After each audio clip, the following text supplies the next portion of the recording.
Bạnខ្ញុំនឹងខ្ញុំគាំទ្រផលិតផលខ្មែរមានអីគេខ្លះ ប្រេងកូឡាប្រទាលខ្មែរបុរាណប្រេងកូឡាល្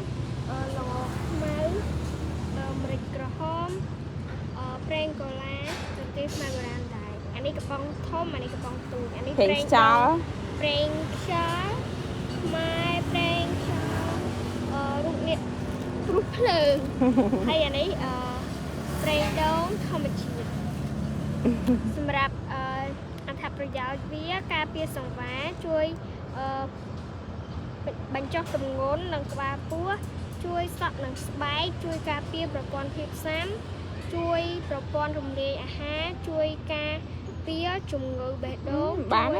បន្តបងបានស្រួលវាអានេះបងវាដកចេញលៀបមកបាយបាយ